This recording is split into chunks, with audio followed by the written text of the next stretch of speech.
Now, I didn't think I'd do another Adventure Time analysis video unless it was from the other characters I haven't covered yet.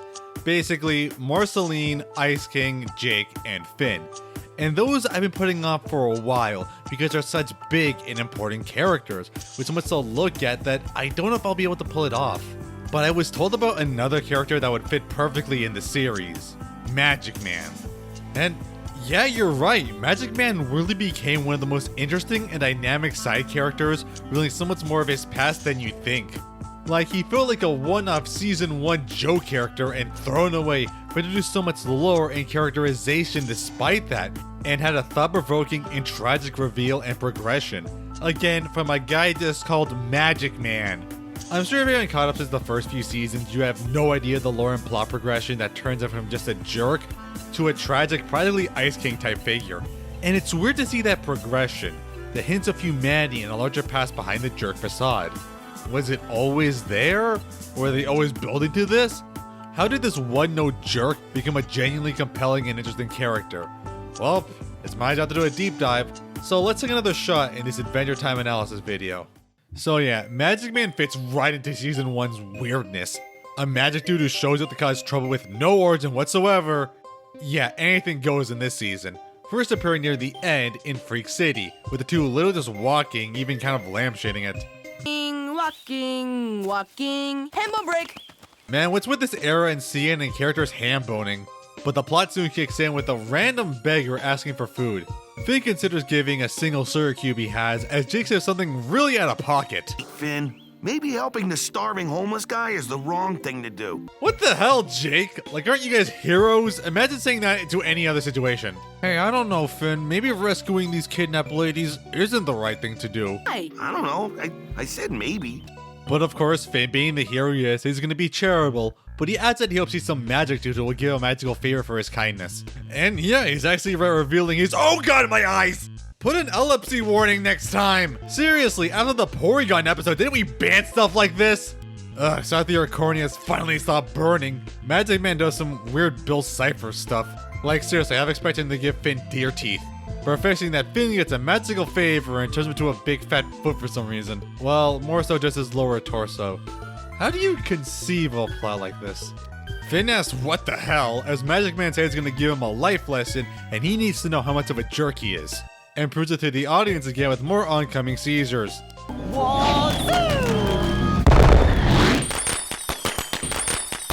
Seriously, Magic Man might be the one character in this show that can actually harm you in real life. Magic. Finn's of course furious and exasperated that he's stuck as a weird foot creature, but Jake's actually pretty cool with it as Finn acknowledges it's super weird. But Jake really wants to use Finn to kick evil in the butt and the crotch. Again, how do you conceive of a plot like this? Like, at some point your rational thinking must come in and say no. Finn really wants to find Magic Man to turn back, but Jake wants to keep using his foot abilities. Just bear with me, the episode gets better later. Eventually going to try and save a village on fire, but being a barely mole foot abomination makes it very difficult. As these literal buttheads blame him for the fire and being a freak and throw him under a bridge, he suggests that this is literally what his life is now. And Jake only saved the babies and presumably left the others to burn to death. And they probably deserve it. However, they get greeted by a weird Cyclops head named Glork, who welcomes them to Freak City of other victims of Magic Man's curses. Who is also voiced by Michael Dorn, many known from Star Trek, but I know him best as playing the super mutant Marcus from Fallout. Wait, so twice he played a weird green mutant leading a small town of fellow outcasted mutants in a post-apocalyptic world? I wonder if that was intentional. But yeah, Glorka explains that they all were once people who crossed paths with Magic Man, who cursed them to be weird body parts. There's Zap, Trudy, Kim, and Wee Wee and Gorflax, which reminds me of this Detective Part of America scene. Yes, Reggie's mom, thank you. Oh, please, call me Gorslax. Gorslax? My mom is a fifth-dimensional demigod. Oh. All that really means is every once in a while I gotta consume the blood of the wicked to refill my energy well. Also, where are they all just limbs with faces, but Finn gets to keep his torso? I guess Magic Man was trying something new with his latest victim. They welcome them in their city with open arms, even offering orange juice they somehow have, as Jake wants to leave, but Finn needs them to help find Magic Man.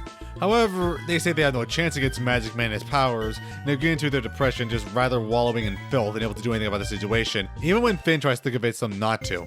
Even Jake just tells them to give up and accept fate. And maybe this is one of the worst episodes he's been in, honestly. And thanks to Jake's inspiring words of motivation, he too starts to give into his depression, but then refuses to accept this as his life and kicks the others out to force them to do something about their fate, not letting them rot away, apparently gaining better control of his foot body. But this gives Finn an idea. I also love this moment. Kim, get underneath Trudy. No, man, please. I freaking hate Trudy. Kim, I will destroy you. Okay. Where they work together to form a new giant body from their limbs, giving the freaks a new sense of self-fulfillment they lost. Finally encouraged to find Magic Man. And look what have it, he's literally right there. Almost like he knew. I also love this too. Y'all got any food? We've got a little orange juice left over from... Wait a sec. But the freaks now fight back, doing surprisingly well against a practically omnipotent foe. But Magic Man said they haven't learned their lesson yet, bringing up that Finn only acted the hero so he can get what he wants. And Finn does realize that, and thinks that the point was that he shouldn't have felt Magic Man because he had hoped that he would be a magical person to reward him, but just because it's the right thing to do. Just being kind without expecting anything in return. But no, Magic Man said it's not the lesson, as they're just fed up at this point. Get his eyes! Cut him in the eyes! God, I love Kim. I wish he came back. As Finn says, he's a huge jerk. But apparently, that was a lesson that they need to know. How much of a jerk he was. And then turns them all back before leaving. What? We also see the rest of the freaks in their original forms with pretty unique designs, honestly, and saying they work better as a team and go off united. It's really a shame they never came back at all, as I love their relations and how Finn helped them from resigning to their depression. But Finn doesn't even get what lesson they learned. Maybe it was don't give your sugar to jerks. Yeah, that works. I mean, if you think about it, even in most cases, there's always some magical douchebag out there testing how good a person you are for no good reason. Like, even if you do get reward for doing what they want, if you don't, then they'll just mega curse you and all you love for no reason. Like, yeah, your entire worth as a human is just in this one decision, or else they've ruined your life for no reason. Maybe Magic Man is teaching us that these guys are jerks no matter what. And speaking of jerks, Finn calls out Jake for being absolutely the worst and not helping Finn getting back to normal and to be stuck as a foot forever. As Jake said, he's always wanted to be a foot. Yeah, what? I'm gonna refrain from making the obvious joke, I'm above that, but again, how do you write this? Yeah, this episode is pretty weird, but I do admit I like the actual Freak City concept. I like the new arrivals and the idea of Finn being stuck in a form that ruins his life, as he inspires others to do something about it. That part I liked, but it feels really padded out and avoids the actual interesting content. Also, Jake was awful in this episode to the point that it barely feels like the same character, like maybe it's one of his worst. Honestly, it's episodes like this that make me not agree when people say that early Adventure Time was better. Like, I get why you might think that, but I much prefer a flute spell to a Donnie, you know? But back on topic to Magic Man, there's really not much. He's more of a joke character, twisting the usual fairy tale magician helping in the heroes, that he's just a jerk who curses people regardless until they acknowledge that he's a jerk, and leaves saying he's gonna keep doing the same thing. He's really not a character, he's just a parody, and there's basically nothing more to him than being an asshole with magical powers. And that's how he stayed, as a villain in a weird one-off episode.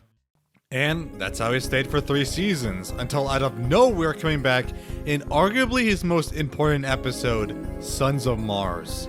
Like really, I'm amazed this episode exists. You know Magic Man, what else is there to him? He's a magic guy, he's a jerk, he gets people up at like Caesars. Yeah, what if I told you he's actually the disgraced prince of a colony of Martians more advanced than any life on Earth, who was also the brother of essentially the Adventure Time version of Jesus?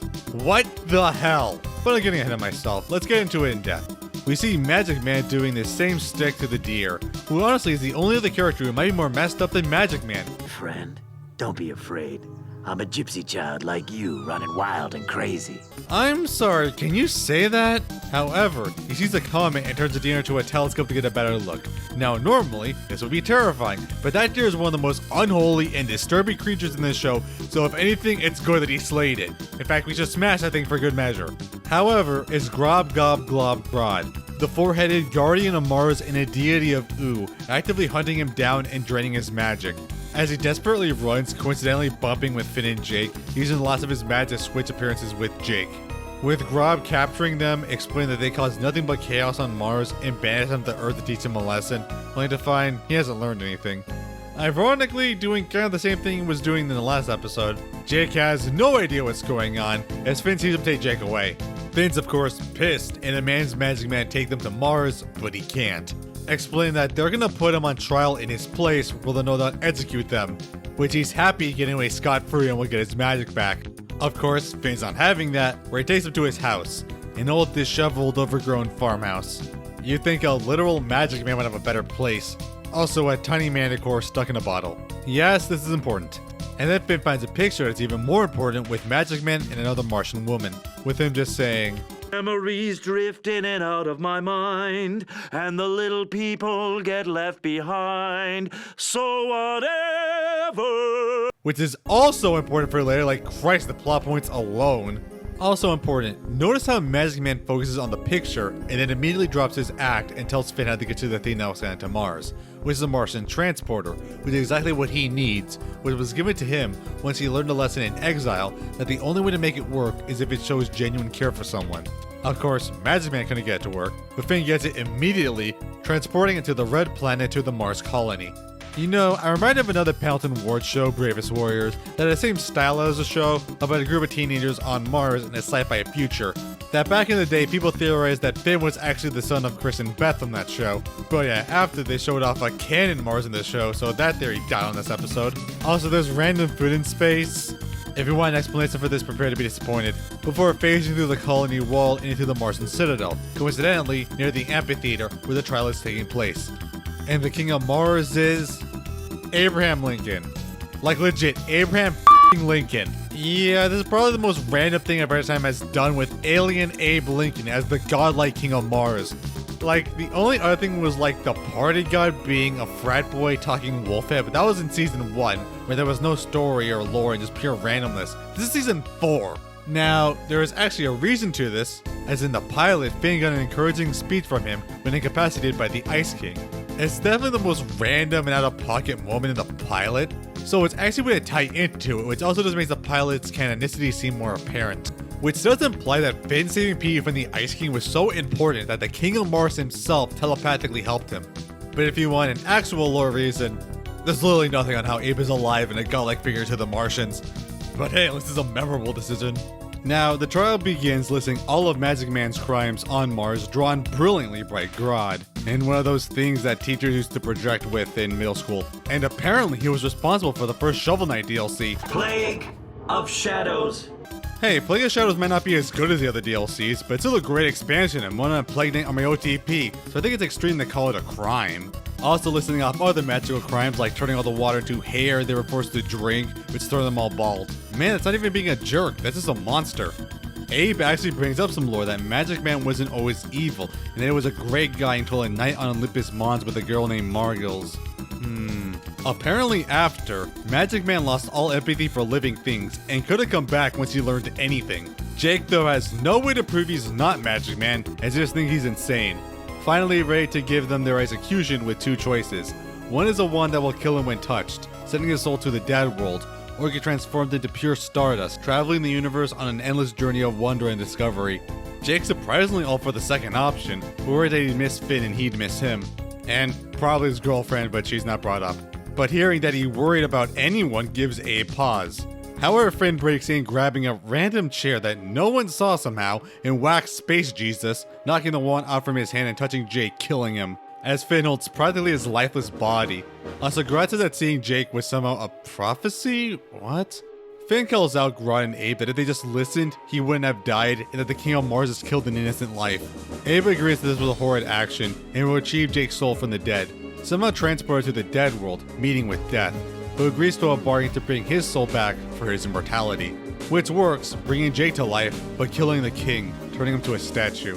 Kind of hilariously morbid. Also, when Abe gives up his life, you hear a gunshot, like John Wilkes Booth's assassination. Does it imply that he was a normal human before given some divine power before his death? This is so weird. Finn and Jake offered to get the real Magic Man to pay for his crimes, but Grodd said he lost one of his closest friends, and he couldn't stand to lose his brother as well. Damn, that's pretty heavy. It also shows that Magic Man is related to the other Martian deity. Finn surprisingly doesn't give a shit and warms back out. But we see Magic Man looking at the photo in sorrow, confirming that that woman was Margles, and seems genuinely depressed about it. So Margles is the one thing shown that Magic Man has an emotional connection to. Could he have used that for the teleporter? However, Finn launches in to punch him, very warranted, and freeing Tiny Manticore, who's super passive aggressive, which is again important. I am the true coward. My new prison is shame! What's he saying? He said my new prison is shame. And we end on that. Wow, this episode. I'm amazed that Adventure Time was willing to go this far, having an actual interstellar adventure, actually meeting Grob Gob Glob Grod, and canonizing Lincoln as the King of Mars. And it genuinely got deep with actual on-screen deaths and a sense of weight to it all. But man, what it did to Magic Man is actually incredible. Like, remember Fake City? He literally was a magical jerk with no actual origin or motivation. But now we know he was a disgraced, almost deity of Mars, having lost all empathy to living beings after something happened with presumably his wife, exiled to Earth continually to torment inhabitants, still unable to feel empathy. And despite all of that, being treated as just an inhumane monster, they have hints showing off that somewhere deep down, he genuinely cared about people. From his acknowledgement of Margles and finally helping Finn save his friend, even later showing genuine sadness with her. It already gives you so much when the basis was actively nothing. This is again what I consider to be one of the biggest strengths of Adventure Time, being able to make literally any character gripping and compelling, turning the most one-note antagonist into a genuinely interesting and relatable person, and they do this so often. It's just so surprising that this is some Magic Man of all characters. But granted, if he did want to make an insane Martian deity level plot, then why not use Magic Man? He's powerful, he's insane, and he definitely didn't have a normal origin. Now the show weirdly doesn't do much with this after. I guess it was a lot of stuff, it will be hard to organically fit it in. His next appearance is in Season 5's All the Little People, which could be a reference to this line from earlier. Memories drift in and out of my mind, and the little people get left behind. So Finn and Jake are contemplating romance and which type of personalities are compatible, complete opposites or the same type. But while doing this, Magic Man randomly shows up with no actual dialogue to secretly give an enchanted sack to them, and going home finds it filled with a bunch of living miniatures of everyone he knows. They're not directly aware of him and can't talk to him, but you can go with them together, especially into relationships. God, it's every fandom shipper's dream. So yeah, Finn is basically going all Sims on this and putting people together in interactions to see how these little guys react. But eventually, it ties into his first conversation, testing who would be compatible with who, testing the limits of a person's relationship, even his own. It's a very interesting concept. However, it soon goes too far, as he's legitimately just ruining the little guys and their love. Even Jake thinks it's a bad idea, eventually realizing that he went too far and trying to force them to see his apology, eventually no longer puppeting them and just letting them all dance. Yeah, weird episode, but a very interesting concept. I wonder if this is a response to the shipping stuff in the fandom, and honestly every fandom, proving that you can't really force a relationship, and that romance is more complicated than just pairing two people together. There's unforeseen ramifications, and basically just let things run the natural course. Kinda wish the show itself took that advice later in the series, but whatever. But for Magic Man, he really didn't do anything. Sure, he made the dolls, but he just gave it to Finn secretly. He had no idea who made them, and seemingly didn't even check out what happened. I guess maybe he knew it would end up this way and just wants to mess with them. It's weird and wonder if he was just thought up as the catalyst for the plot. Oh well, for as bad as Finn messed them up, can you imagine if PB got her hands on these little guys? I'm shuddering in fear. Also, hey Kim, how you doing? He does reappear later in the season in Time Sandwich, where Jake gets inspiration to make a perfect sandwich. Lobster soul. Treasures the opportunity to eat it, but Magic Man barges in because he wants problems and takes it and does the most devious thing. It's got my germs, so it's mine now. Seriously, this is the most jerkiest thing he's done, and gives Jake a riddle to get his sandwich back. 7:20. When green leaves turn brown, the only way forward is down. That's not really a riddle, that's more wordplay. That's not even a riddle. It's wordplay at best. Hey, yeah, exactly, what gives? You try and come up with something on the spot, it's hard. No! But then puts himself in a weird temporal bubble, falling where they predict he'll eat it when he touches the ground. However, everything inside the bubble is in slow motion, so they can't just run in and grab it before he eats. Beam has a solution, which is literally just him making a skateboard video, which obviously doesn't work. It is hilarious though.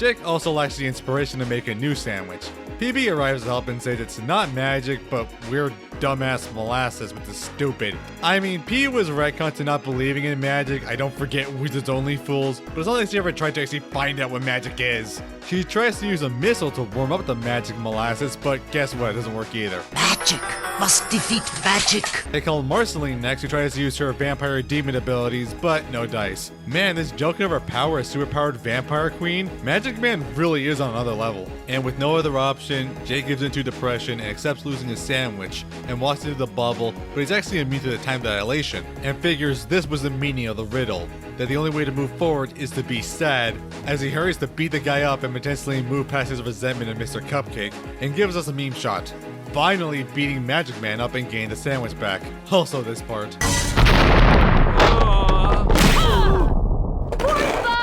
And yeah, Jake gets the sandwich back, the end. So yeah, just kind of a normal filler episode, not much to it. At least Magic Man was a more active antagonist and played back to his characterization, being a door the causes role for basically no reason, though at least gives a way out of it.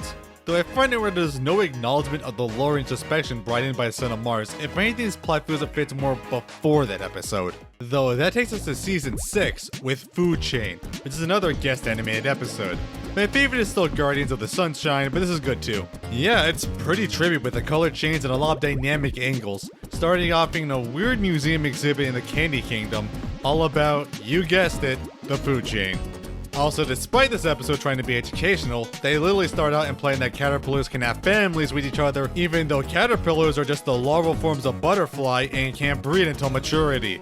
I expected better from you. Despite the blatant misinformation this museum has, it also has exhibits you can actually eat, which sounds awesome, though it must be a massive pain to restock and probably insanitary. I say as I got sick this week. But this is just a museum tour by Princess Bubblegum, which doesn't explain the blatant misinformation since he's never actually right about anything. Also, what do you need a museum for? Didn't you literally engineer these people brain dead? Finn and Jake don't really understand the food chain because they're stupid. But Magic Man is also in the museum for some apparent reason, and then decide Finn and Jake need some literal life lessons and transform them to live out the food chain, turning them into weird birds. And then start mowing down caterpillars, then being hunted by a larger starving predator bird. But Magic Man turns Finn into it as he tries to eat Jake. Sometimes you gotta wonder what you're doing describing situations like this. Eventually leading Finn to literally starve to death. What the Did Magic Man actually kill Finn? I guess it doesn't matter as he's also shown to be bacteria eating his own body.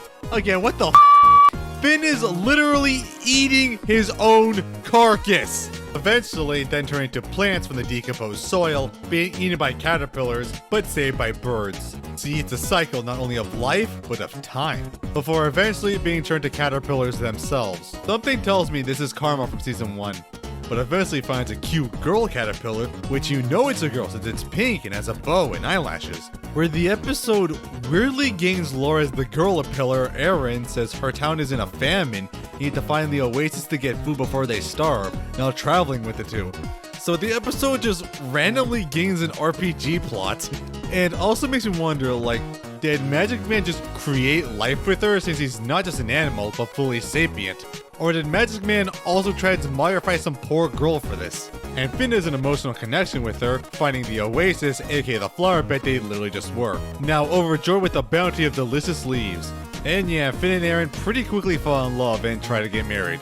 Which also pisses me off because, again, they are caterpillars, literal butterfly larvae. This is the ecological equivalent of two infants dating and getting married, eventually making a wedding with a lot of uniquely designed caterpillars, as Jake somehow has the authority to ordain this. Maybe he should have officiated Tree Trunk's wedding.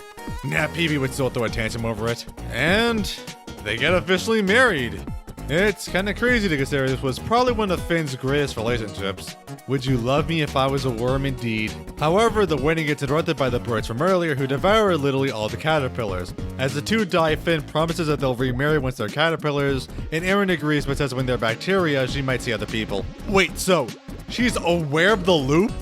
Is Erin some other person Magic Man trapped here? There are a lot of doors that need to be opened up. However, with another change, Finn's back to normal and it's kind of up in the air if this was all real or not, thus making Finn fully aware of the complications of the food chain, ending with a random musical number about what we just watched.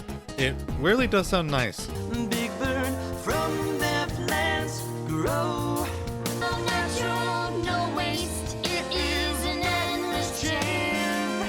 And Finn achieved spiritual enlightenment, who cares? This episode, wow. Yeah, it was a complete freaking trip. I heard it's not even canon, which, yeah, makes sense. But then again, it was shown in the cooler. But it's fine show. I also want to pretend that episode doesn't exist too. At least Magic Man acknowledges he's a bad person. I'm not a bad person. No, change me back! Not until you appreciate what a jerk I am. I will give credit that it is educational in a more unorthodox way about the food chain. What I remember growing up with is plants, mice, snake, hawk. This is a unique way to handle it. I haven't really seen this caterpillar bird thing done before, and they do give it a proper Adventure Time touch that I do appreciate, as well as the animation. I also really got attached to Aaron and wish they and Finn had more screen time. But again, I wonder if Magic Man made her or if she was also someone else. If it's the former, then Magic Man really just made one of Finn's better relationships. I do appreciate the educational aspect, even if it doesn't really have a place on this show. It reminds me of this one time in high school I had to go to this presentation by this vegan guy trying to get us all to become vegans, and then he called the food chain Lion King bullshit.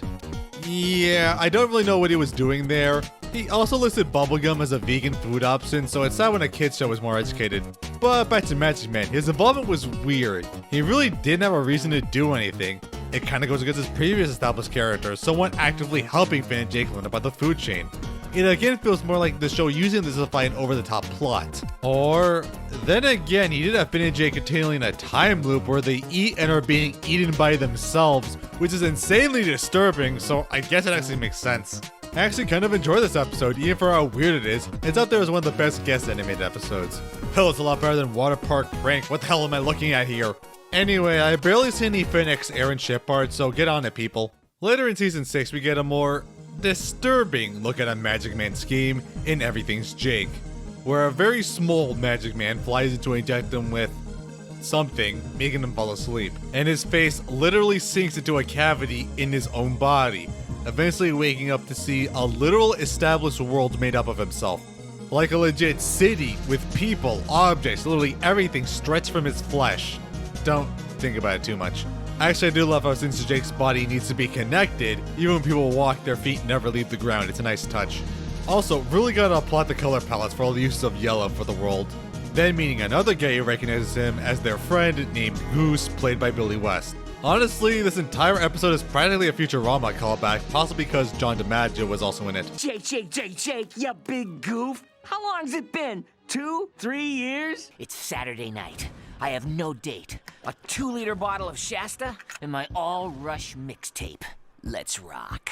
If he leaves, his flesh will reconfigure, and everything and everyone here will disappear completely. Good news, everyone. The university is bringing me up on disciplinary charges.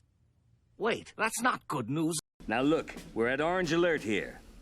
Below us are gathered the city's top minds. I hate these filthy neutrals, Kif. With enemies, you know where they stand, but with neutrals, who knows? It sickens me. And yeah, stuff happens, but the plot really gets moving. That Jake's hungry and it's causing quakes inside his world, but he can't eat anything since it's himself. Granted, didn't stop the last episode, where Jake tells the civilians that the quakes are happening since he's hungry. But another scientist finds that if Jake leaves, the entire world dies. So they're stuck in a lose-lose situation where Jake is locked up for his own good, with one of the scientists trying to escape the world to give Jake some food to save them. Finally reaching basically the equivalent of heaven, amazed by the size of the real world. But then sees Finn eating and calls Glob hideous and dies as if he's looking at Cthulhu. Christ! But Goose comes to break Jake out and allow him to leave, and showing that, yes, Jake leaving does in fact kill all the civilians. It's pretty messed up. Eventually leading and sacrificing Jake World, finally eating and crying over what he did. Yeah, what the hell did I just watch? This is one of the weirdest and most abstract episodes, and I don't even know what the point was. It's just off, and the ending was pretty damn brutal. I don't even get what Magic Man wanted, just to torment Jake in another hell?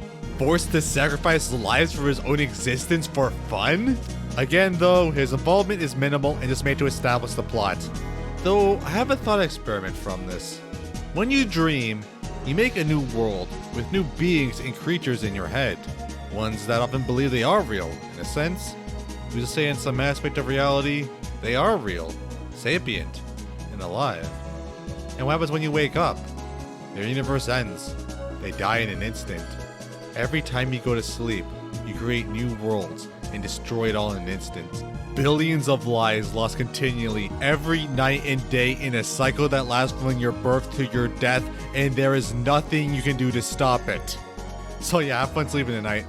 But yeah, you can notice at this point, Magic Man is more of a plot device than a character, which is a fair use of the character and when he was established, but it does get a bit tiring, and if anything starts to contradict Sons of Mars, not only because we already know he's a much more important character, but the implied deeper parts of his past are surprisingly getting practically no acknowledgement.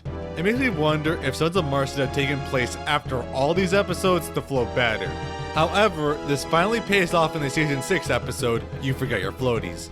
Now for some context, Grodd took Lincoln's place as ruler of Mars and seemingly runs it fine.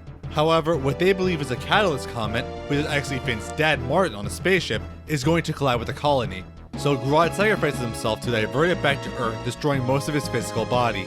Also earlier, Simon brought Betty to the future of Ooh, who's trying to find a way to cure him. Where the episode starts with Finn and Jake finding Grodd's helmet falling to Earth, where Betty retrieves it.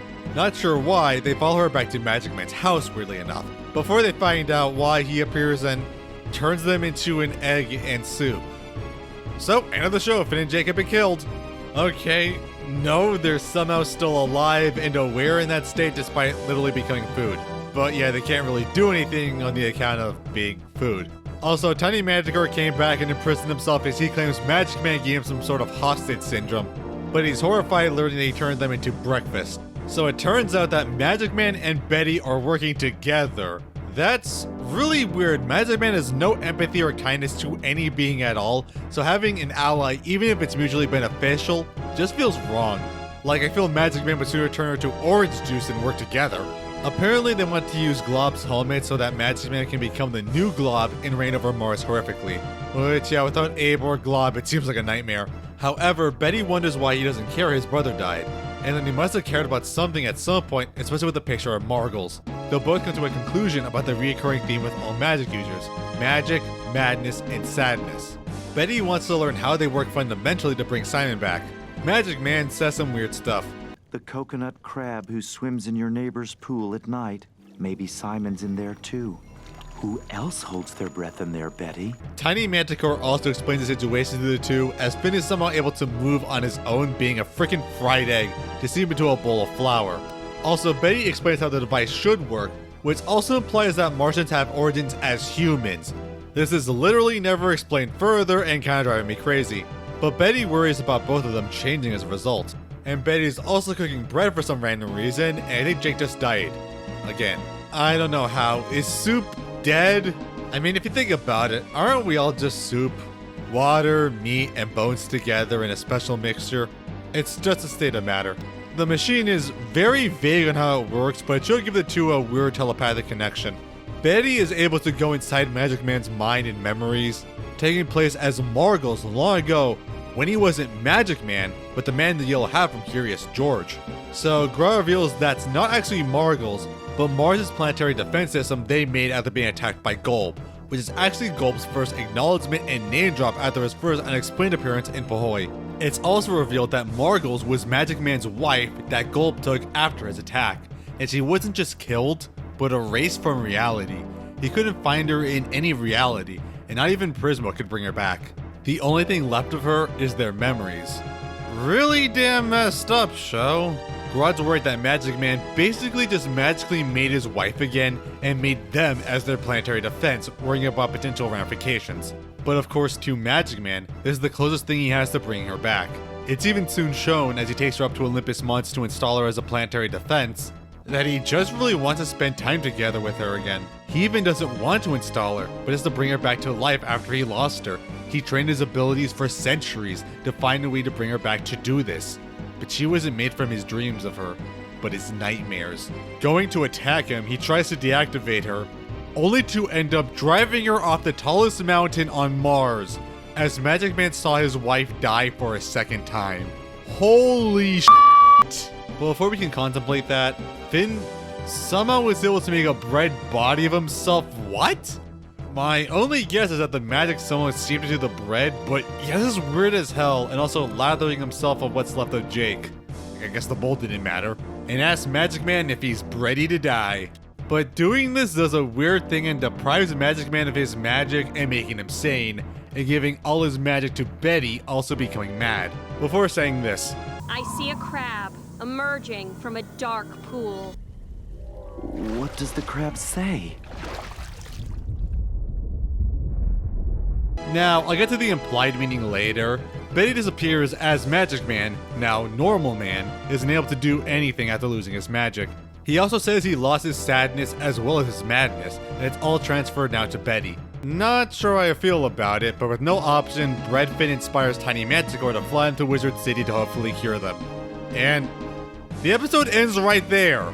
Yeah, they never actually show how they got cured. This is probably the most out-of-pocket ending the show has. At least every other episode leaves you satisfied with how things turned out.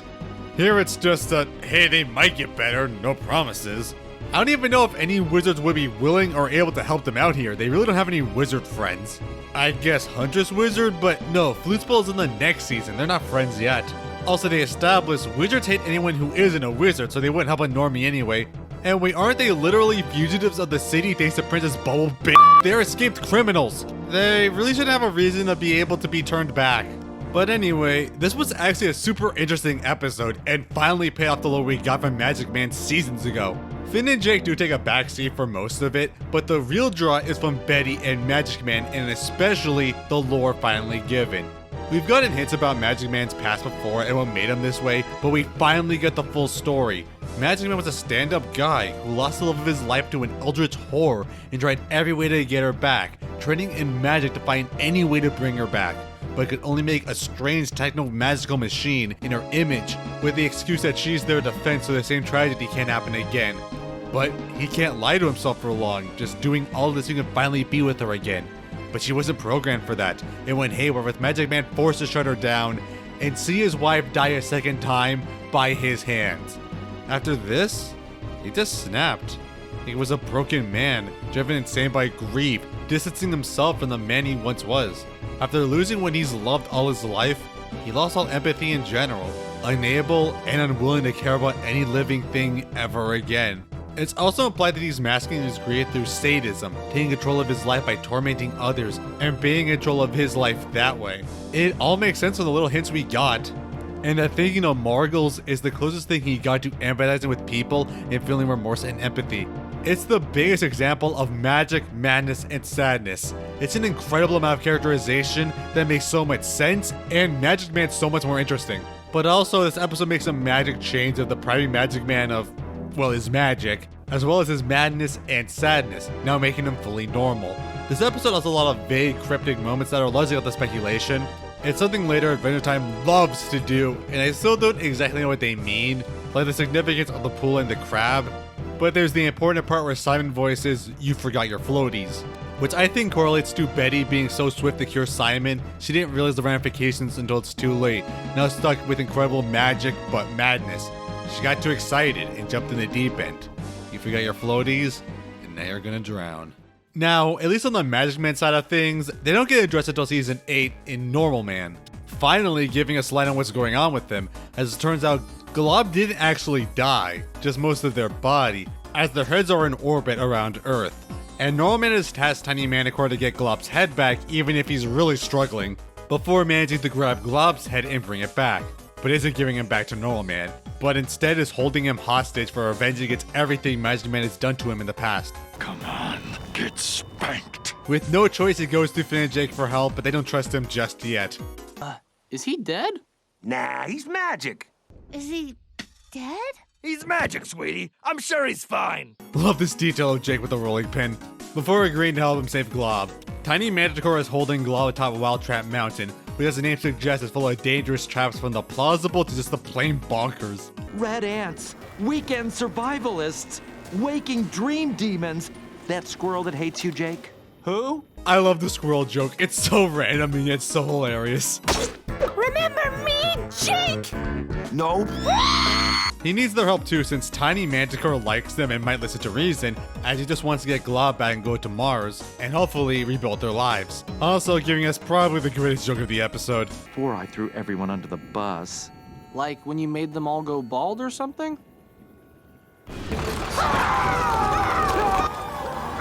Magic Man! You're to ooh on that bus, you hear me? It's so good, man. But he actually flashes back in regret, even offering to let Tiny toss him off the mountain, or as he calls him, margle him. Jesus Christ, dude, using your wife's death as a verb? But no, Finn and Jake are gonna help him reunite and atone for what he did, eventually running the whole gauntlet in this pretty hilarious montage.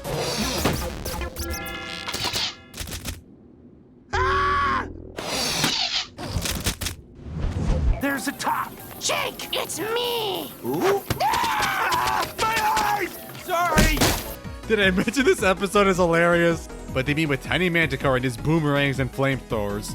As Normal Man tries to appeal to him, but it's not working, even denies Finn and Jake getting Glob back for his revenge. Boomerang! What's even a boomerang? Oh my gosh, Again, this episode is so freaking funny. Boomerang! Watch out for when it. Ugh.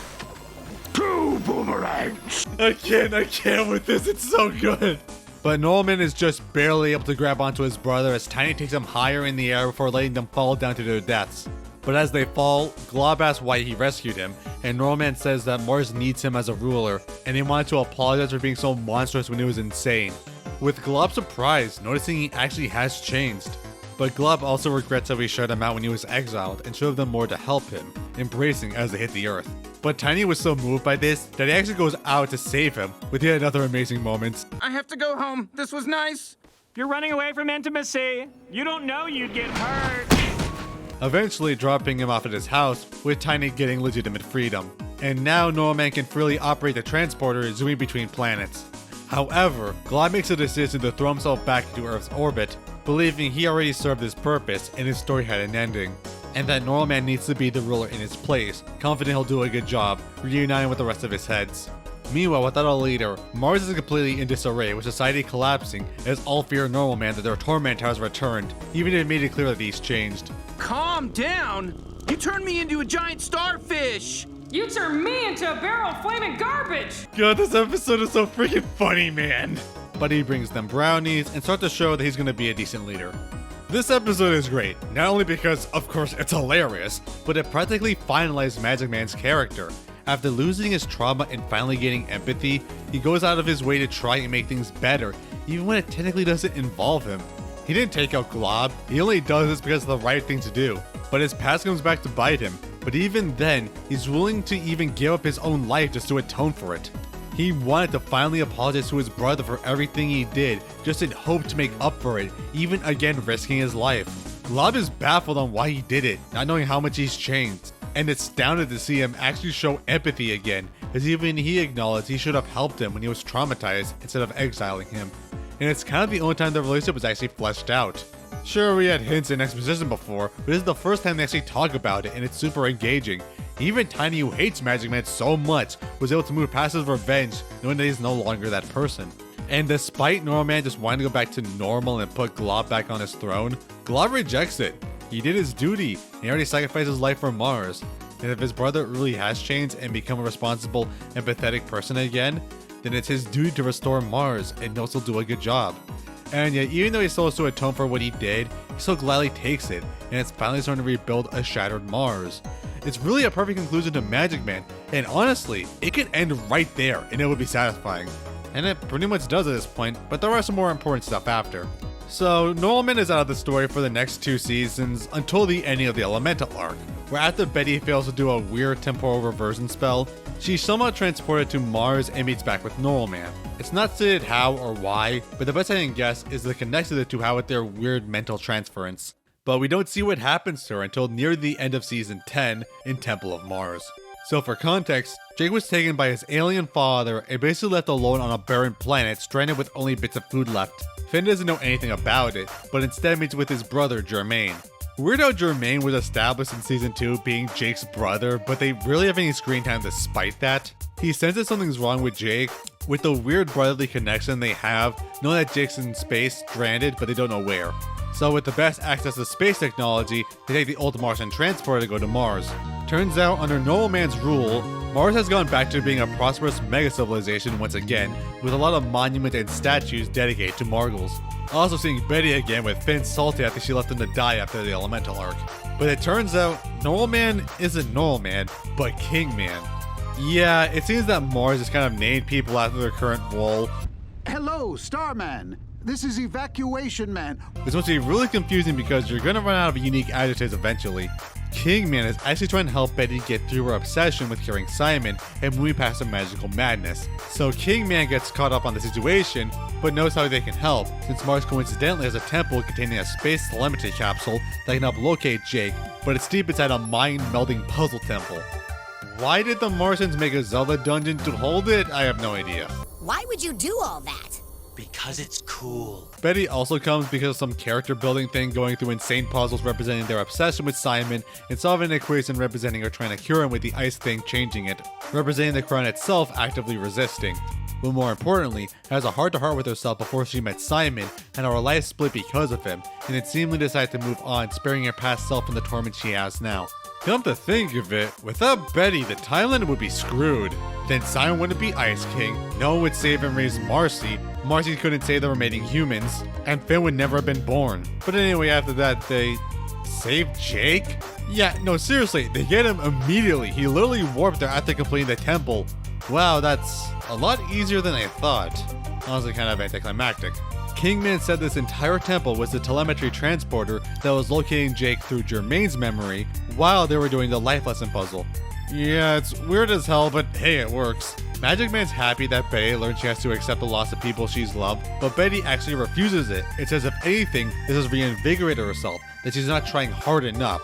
But she has a new plan to save Simon through Golb, and dangles the opportunity to get Margles back.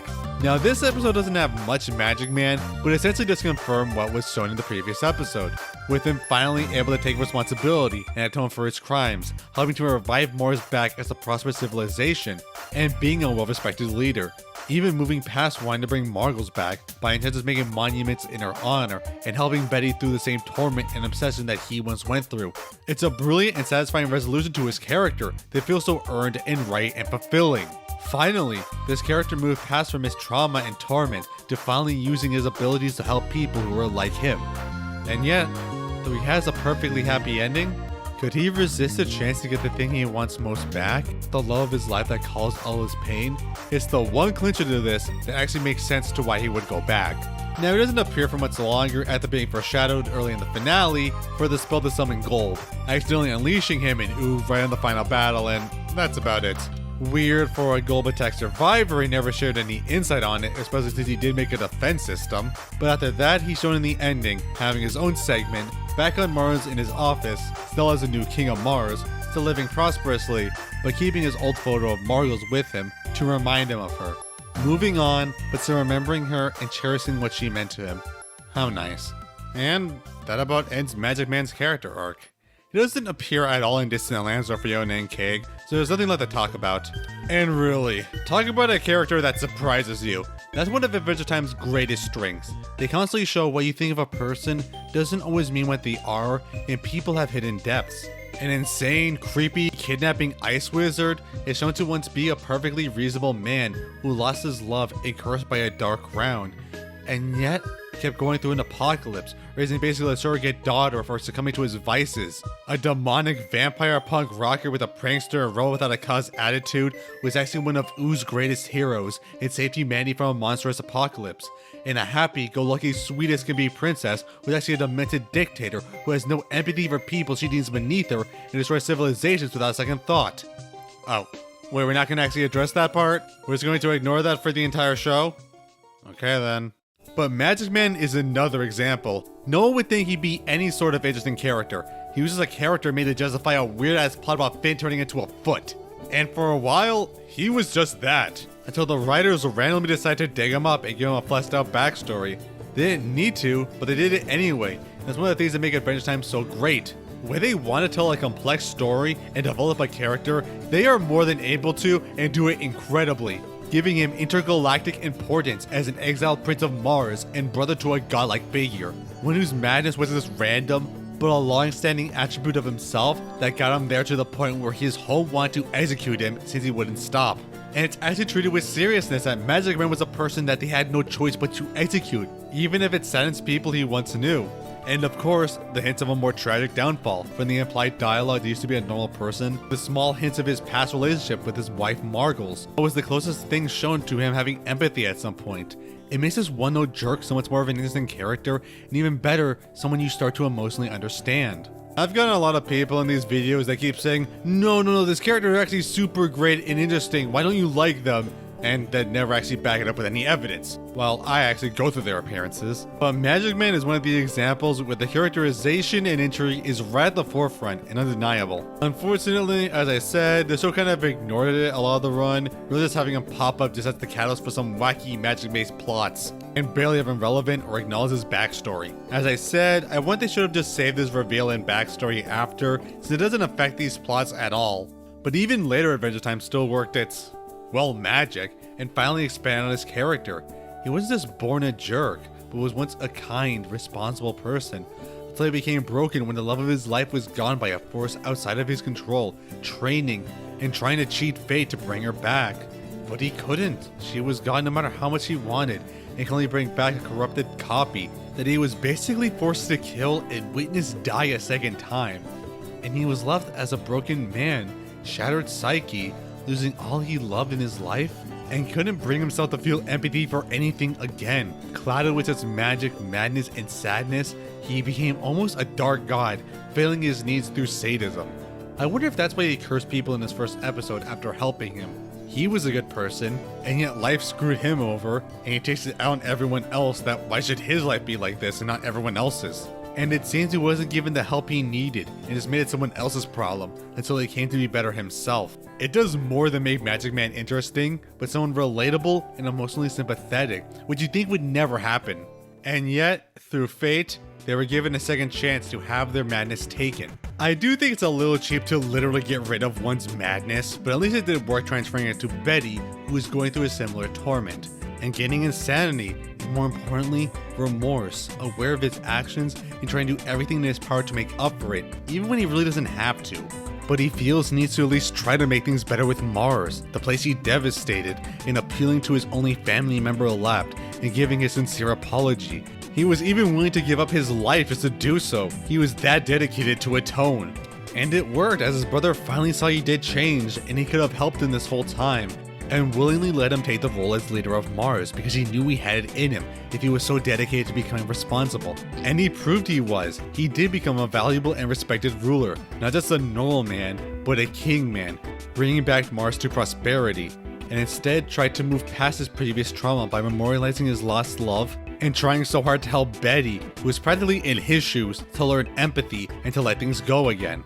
It's a fascinating and fully complete story arc you'd never expect, and it did it so well.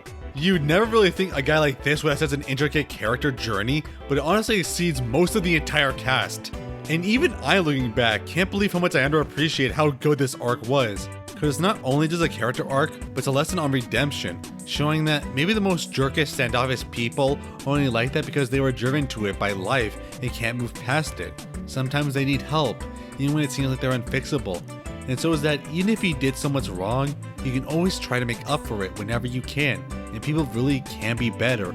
And hell, might be even a lot better than they were. Adventure Time gives all of that characterization from a character who was really nothing before. And it's one of the things I enjoy the most out of this show. They can excel at writing and make you care about any character, no matter how one-note, lame, how much of a jerk they are. And proves that, hey, Magic Man's not the only thing magical about this show. Anyway, I was surprised this was as long as it was, and I'm open to the other characters I might have glossed over. But yeah, the only other ones left are going to be massive, so it's going to take a while for me to get to them, but hey, thanks for watching anyway. Now I am off to spread my teachings to more sissy do-gooders. You're welcome. Waffle doll shall fall, lest you eat the yellow dough. The coconut crab who swims in your neighbor's pool at night. No life grows in me. Nothing to weed, nothing to see. I like your funny words, Magic Man.